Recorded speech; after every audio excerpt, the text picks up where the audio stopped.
to talk about the Mojito now, which was the first classic cocktail created outside of the United States. In my life, I've made hundreds of mojitos, and I've developed a bit of a method that I think makes the best, freshest mojito every single time.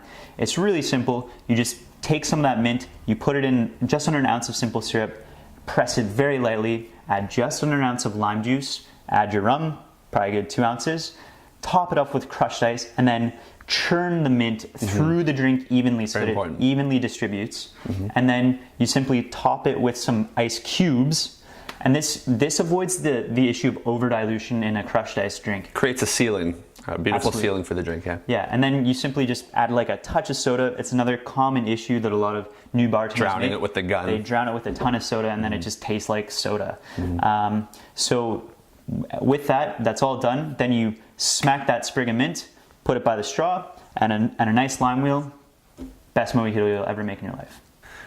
So mint, the star of the show. It's a mojito. This is arguably the most important part of the drink. That's what makes a mojito.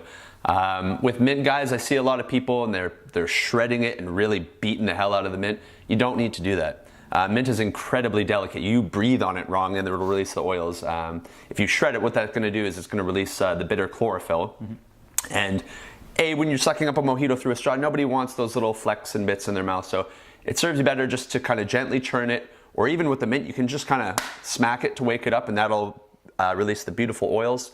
You can actually trick people's noses. If you put a sprig of mint right by the straw close to their nose as they're sipping it, it will taste and smell exactly the same as if you just muddled a bunch of mint in there. Because the olfactory senses, 80 to 90% of what you actually taste comes through here, guys. So just be gentle with the mint. Yeah, or even if, to that, even if you didn't put mint in the drink and you didn't muddle it, so long as you had a nice, beautiful sprig of mint and you smacked it and you put it right by the straw, that's 90% of the experience. The experience, absolutely. Do you want to talk a bit about rum you might like to use? Right, so there's a lot of different iterations of the mojito as you get into the nerdier side of like professional bartending. You see guys using like rum agricole and cachaça.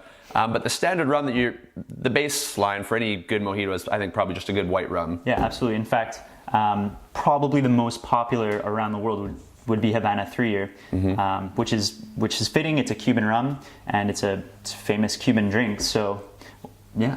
Yeah, it serves the drink well, and it's got a little bit of age to it. So it's got rum. In rum circles, the term they call it that funk. That certain little bit of funk that just, so it's not tasting like a mint mojito with vodka. It doesn't just taste like a clean neutral grain spirit rum. It has that very sugarcane quality, and in rum circles they call it the funk, which is awesome. But yeah, you could absolutely get adventurous if your guest wants to go on that adventure with you. Maybe a dark rum mojito, maybe cachaça. Yeah, maybe half and half cachaça, half rum. If you're in the States or many other places in the world, rum agricole to get that funk would be amazing. Yeah, plenty of room for exploration.